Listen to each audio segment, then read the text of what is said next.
अस्सलाम वालेकुम स्टूडेंट्स, कैसे हैं आप सब। अगर आपने अभी तक मेरे चैनल को सब्सक्राइब नहीं किया तो मेरे चैनल को सब्सक्राइब करें और बेल के नोटिफिकेशन को प्रेस कर दें ताकि जो मेरी आने वाली लेटेस्ट वीडियोस हैं वो आप तक पहुंच जाएं।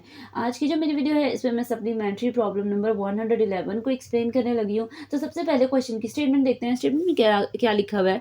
If vector A X Y Z is an invariant differentiable vector field with respect to a rotation of axis. कहता है हमारे पास एक वेक्टर फील्ड ए है, ठीक है, और कह रहा है कि ये इनवेरिएंट डिफरेंशिएबल वेक्टर फील्ड है, ठीक है। और वो कहता है इनवेरिएंट डिफरेंशिएबल वेक्टर मतलब इनवेरिएंट का मीनिंग क्यों यहाँ पे मतलब वर्ड यूज़ क्यों हो रहा है। इनवेरिएंट का मीनिंग ये होता है कि अगर हम इसकी रोटेशन करवा दें तो मतलब रोटेशन करवाने का मीनिंग ये कहते हैं। अब कह रहे हैं ना कि हम लास्ट में कहते हैं हम लोगों ने रोटेशन करा देनी है एक्सिस की। आगे देखिए लिखा हुआ है प्रूव दैट ए जो पार्ट है कहता है डाइवर्जेंस ऑफ ए को पहले प्रूव करना है, और दूसरा पार्ट अगर आप देखें तो लिखा हुआ है कर्ल ऑफ ए।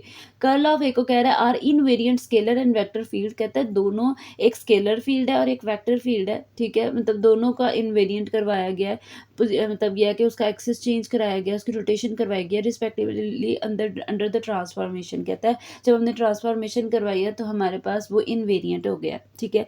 तो इनवेरिएंट प्रूव करने के लिए मैंने कह लो कि इससे पहले प्रीवियस एक वीडियो बनाई थी, उसमें भी मैंने इनवेरिएंट वाले क्वेश्चन को प्रूव किया था। तो इस क्वेश्चन की कह लें कि बहुत ज़्यादा इसको एक्सप्लेन मैं नहीं करूँगी क्योंकि ये कह लें कि लर्न करने वाला क्वेश्चन है। तो देखिए क्या लिखा हुआ है, the rotation of axis by the 3x3 orthogonal matrix. कहता है अगर हम रोटेशन करते हैं किसी एक्सिस की 3x3 और मतलब हमारे पास 3 एक्सिस हैं, एक्स वाई जी तीनों आ रहे हैं, तो वो कहता है उसके जो हमारे पास वेक्टर ए है वो किस तरह से लिखा जाएगा। ए आई जे, आई जे का मतलब है कि हमारे पास I run from 1 to so on चलता जा रहा है, और जे की भी वैल्यू 1 to जो है ना मेजॉरिटी जो आई और जे वाली वैल्यूज है वो 1 से लेके 3 तक है। हुज एंट्रीज आर डायरेक्शन को साइंस। कहता है जो हमारे पास उसके अंदर वाली वैल्यूज है वो क्या है, डायरेक्शन को साइंस को रिप्रेजेंट कर रही है। तो देखिए रोटेशन किस तरह से लिखी जाएगी। कहता है X prime Y prime Z prime is equal to A11 A1 to A13, ये कॉन्स्टेंट को रिप्रेजेंट कर रहा है। A21 A22 A23 A31 A32 A33 और बाद में एक्स वाई जी। मतलब कहता है कि अगर रोटेशन की जाए तो इस 3x3 डिटर्मिनेंट की जो मेरे पास वैल्यूज हैं तो हमारे पास वो इस तरह से लिखा जाएगा। फिर आगे क्या कहता है, वेक्टर फील्ड। कहता है तो वेक्टर फील्ड किस तरह से लिखी जाएगी, vector A X Y Z is equal to A X A Y A Z, इस तरह से लिखा जाता है। Transforms the under the same linear rule. कहता है ये ट्रांसफॉर्म किया जाता है। कहता है जब हमारे पास वेक्टर फील्ड ये है तो जब इसकी रोटेशन की जाएगी वो कहता है ये किस तरह से, कहता है सेम रूल के अकॉर्डिंग। जो ये रूल है ना इसके अकॉर्डिंग ही आपकी जो है वो रोटेशन हो जानी है। तो देखिए किस तरह से होगी, ए एक्स प्राइम और आगे एक्स प्राइम आ गया ये वाला, ठीक है, ए वाई प्राइम साथ वाई प्राइम आ गया, ए जेड प्राइम साथ जेड प्राइम आ गया, ठीक है। फिर उसके बाद क्या कहता है आगे जो है A1 आगे जो है वैल्यूज़ वो सेम है। A11 A12 A13 A21 A22 A23 और नीचे अगर आप देखें तो क्या लिखा है A31 A32 A33। फिर उसके बाद AX फिर साथ X आ जाएगा। जैसे ही देखें मतलब क्या है, X के साथ AX, Y के साथ AY, Z के साथ AZ आ जाएगा, ठीक है। तो वो कहता है कुछ भी चेंज नहीं हुआ, सिर्फ हमारे पास जो रूल था उसके साथ AX जो है एक्स वाली टर्म के साथ एक्स वाली टर्म लिख दी है, वाई वाली टर्म के साथ वाई वाली टर्म लिख दी है और जेड वाली टर्म के साथ जेड वाली टर्म लिख दी गई है।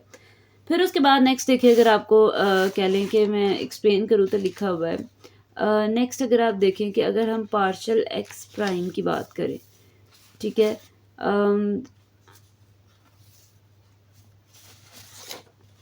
कहता है इसके अकॉर्डिंग अगर आप रूल्स के अकॉर्डिंग देखें तो हमारे पास जो पार्शल एक्स प्राइम है कहता है वो जनरली अगर आप देखें तो वो इस तरह से इसकी वैल्यू होती है A11 partial over partial X plus A21 partial over partial Y plus A31 partial over partial Z.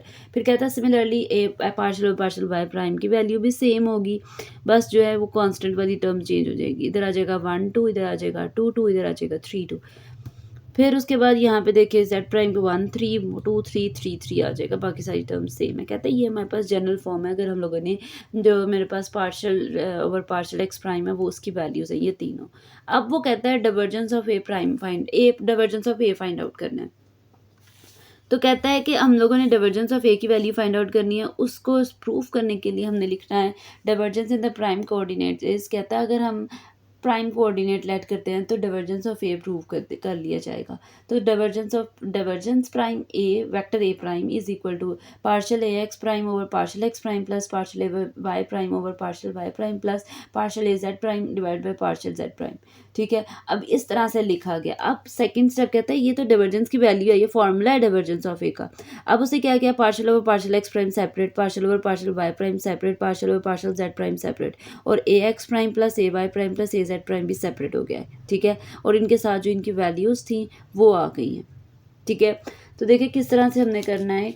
ये कहता है कि इस तरह से सेपरेट कर दिया जाएगा। अब उसने क्या किया, सेपरेट करने के बाद partial A X prime over partial X prime, मतलब क्या आएगा, partial over partial X prime की वैल्यू सेपरेट लिखती है, ए एक्स प्राइम की वैल्यू सेपरेट लिखती है। अगर partial over partial X prime की वैल्यू देखें तो वो आपकी यहाँ से लिखी गई है, ये वाली ब्रैकेट में लिख दी गई है पूरी टर्म। और अगर ए एक्स प्राइम की वैल्यू देखें तो हमारे पास किस तरह से आएगी, इस तरह से वैल्यू बनेगी। ये एक्स प्राइम है, ठीक है। इसकी वैल्यू इन तीनों को इनके साथ मल्टीप्लाई कर देना। A11 ए एक्स आगे एक्स आ जाएगा प्लस A12 ए वाई आगे एक्स आ जाएगा प्लस A13 ए जेड आगे जेड आ जाएगा। इस तरह से ये वैल्यू बनाई गई है, ठीक है। तो वो कहता है कि ये वैल्यू इस तरह से लिखी जाएगी, और ये वैल्यू है किसकी, partial A X prime over partial X prime की। दोनों को सेपरेट कर दिया गया है, दोनों टर्म्स को, उनकी वैल्यूज़ आ गई हैं। कहता है ये तो एक्स प्राइम की आई है, सेम वाई प्राइम की भी आएगी, सेम जेड प्राइम की भी आएगी। तो कहता है उसको कंबाइन करके अगर मैं इसको प्रॉपर सॉल्व करती तो ये बहुत ज़्यादा लेंथी हो जाना था। तो आपसे कह लें ये समझ नहीं आनी थी, बहुत ज़्यादा लेंथी इसकी सोल्यूशन है, मतलब अगर आप देखें तो हमने क्या किया, हमने उसको सिंपलेस्ट, मतलब ये है कि कम से कम शॉर्ट स्टेप्स में इस क्वेश्चन को जो है वो प्रूव किया गया है। तो देखिए क्या लिखा है, divergence prime A prime vector A prime किसके इक्वल है, समेशन कोऑर्डिनेट्स, कोऑर्डिनेट्स कौन से है, यू वाली वैल्यू जो है वो बिलोंग कर रही है एक्स वाई जी तीनों को एक्सिस में। उसके बाद वो कहता है कि अगर हम इनको सम अप करते हैं, मल्टीप्लाई करते हैं, तो हमारे पास कुछ ये रूल बनेगा कि A1 यू का स्क्वायर प्लस A2 यू का स्क्वायर प्लस A3 यू का स्क्वायर, पार्शियल ए यू और पार्शियल यू आ जाएगा प्लस, कहता है और एक कंडीशन ये होगी, तो स्क्वायर्स बन जाएंगे एक साइड पे, और एक साइड पे ये होगा कि जब u और v इक्वल नहीं होंगे तो इसका मतलब है A1u A1v plus A2u A2u A2v plus A3u A3v, और पार्शियल ए यू और पार्शियल v आ जाएगा, ठीक है। वो कहता है एक ये टर्म बनती है, प्लस माइनस करने के बाद प्लस करने के बाद ना जो स्क्वायर्स होंगे और मल्टीप्लाई करने के बाद जो सिंप्लीफाई करने के आंसर आएंगे, एक ये टर्म आएगी, एक ये टर्म आएगी। ये वाली टर्म अगर आप मेजॉरिटी क्वेश्चंस में देखें तो ये जीरो हो जाती है, बट हमें ये पता है कि ये जो जब इन टर्म्स के स्क्वायर लिए जाते हैं वो 1 के इक्वल होता है, ठीक है। तो उसके आगे उन्होंने रूल लिख दिया है, वेयर A1u का square plus A2u square plus A3u square किसके इक्वल है, 1 के, for u is not equal to v prime. कहता है ये कब होगा, जब हमारे पास जो वैल्यू क्या है u नहीं इक्वल है वी प्राइम के। और क्या कहता है, A1u A1v plus A2u A2v A plus A3u A3v is equal to 0। कहता है समेशन ये किसकी इक्वल आ रही है, 0 के।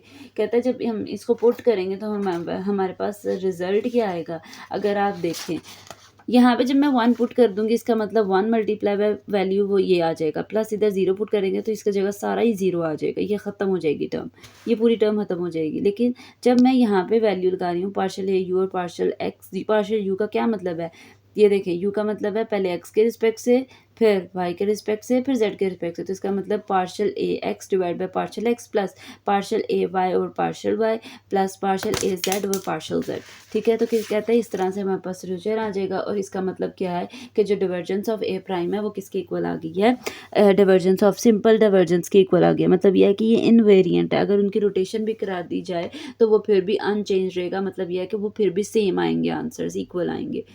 फिर इसका सेकंड पार्ट देख ले, सेकंड पार्ट में कर्ल ऑफ ए है, कहता है इन रेक्टेंगुलर फॉर्म, कहता है रेक्टेंगुलर फॉर्म में अगर आप देखें तो जब curl of A find out किया जाता है तो उसके 3 आई कैप जे कैप वाली और के कैप वाली 3 टर्म्स होती हैं, ठीक है। तो अगर आप देखें जो कहता है उसको सेपरेट कर दिया गया है। अगर आप देखें तो x का इसके आगे x लिख दिया गया है क्योंकि इसके आगे जो वैल्यू है वो x नहीं है, इसमें y, इसका मतलब इसमें y वाली टर्म नहीं होगी, इसमें z लिख दिया गया है ताकि इसमें z नहीं। ये तीनों वैल्यूज उसने कहा रेक्टेंगुलर कोऑर्डिनेट की फॉर्म है, जब हम 3x3 का डिटर्मिनेंट लिखते हैं उसके अंदर इस तरह से वैल्यूज बनती हैं। फिर आगे क्या कह रहा है कि अगर हम इसका प्राइम ले लें, ठीक है, रोटेशन करवाएं, तो कहता है उसकी वैल्यू क्या आ जाएगी, A11 del cross V X plus यहाँ पे आएगा डेल क्रॉस ए, और फिर यहाँ पे भी डेल क्रॉस ए आ जाएगा और यहाँ पे भी डेल क्रॉस ए आ जाएगा, ठीक है। तो हमारे पास क्या आ जाएगा, ये कहता है ये वैल्यू इसके इक्वल है, A11 del cross A X plus A12 del cross A Y plus A13 del cross A Z. कहता है ये वैल्यू इसके इक्वल है रोटेशन करवाने के बाद। तो कहता है ये किस तरह से अब फर्दर उसको प्रूव किया जाएगा। तो कहता है अगर हम इसको कहते हैं सिंप्लीफाई करते हैं, तो कहता है अगर हम इसको जो फर्स्ट स्टेप है उसके अकॉर्डिंग देखें, तो फर्स्ट स्टेप में क्या था कि del prime cross A prime X prime किसकी इक्वल वैल्यू थी, तो इसके साथ वैल्यू जो हमारे पास कहता है इसकी जगह क्या आ जाएगा, मैं ये लिख सकती हूँ पार्शल सॉरी यहाँ पे भी एक स्टेप कह लो, यहाँ पे भी ए आने हैं, ये भी क्वेश्चन में मैं एक कह लो मिस्टेक कर गई हूँ, यहाँ पे भी सारे ए आने हैं क्योंकि हम ए की बात कर रहे हैं, मैं बाय मिस्टेक वी करती जा रही हूँ, ठीक है। तो वो क्या कहता है, डेल क्रॉस ए की जो वैल्यू है वो क्या है, partial A prime over partial Y prime, Z prime भी आ जाएगा, minus partial A prime Y prime over partial A Z prime, मतलब इसकी जगह क्या आ जाएगा, ये वैल्यू लिखी जाएगी। तो देखिए हमने ये वैल्यू लिख देनी है। फिर उसके बाद आगे कहता है ये तीनों वैल्यूज़ अभी पहले भी हमने लिखा है, दोबारा लिख दी गई है। कहता है जो हमारे पास फर्स्ट का कोफिशिएंट है वो A11 है, दूसरे के कोफिशिएंट की अगर बात करें A12 है, तीसरे के कोफिशिएंट की अगर बात करें वो A13 है।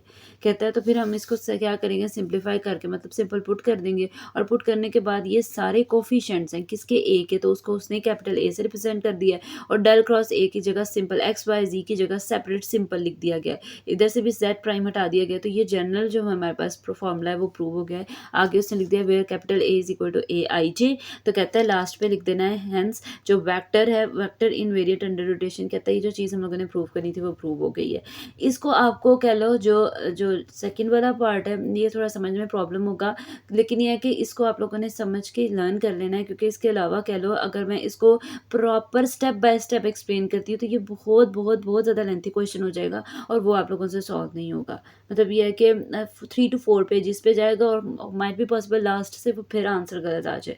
तो आपने सिंपल करना है कि इनवेरिएट मतलब अगर हम उसकी रोटेशन चेंज कर देते हैं, अगर हम उसका एक्सिस की रोटेशन करते हैं तो हमारे पास जो है वो आंसर दोनों सेम आएंगे, मतलब प्राइम और सिंपल वैल्यू इक्वल आएगी। ये थी जी आज की मेरी वीडियो। होपफुली आपको मेरी वीडियो अच्छी लगी होगी। अगर आपको मेरी वीडियो अच्छी लगे तो वीडियो को लाइक करें और सब्सक्राइब करना मत भूलिएगा। तो इंशाल्लाह जो नेक्स्ट वीडियो होगी वो फर्दर सप्लीमेंट्री प्रॉब्लम से रिलेटेड होगी। तो तब तक के लिए अल्लाह हाफ़िज़।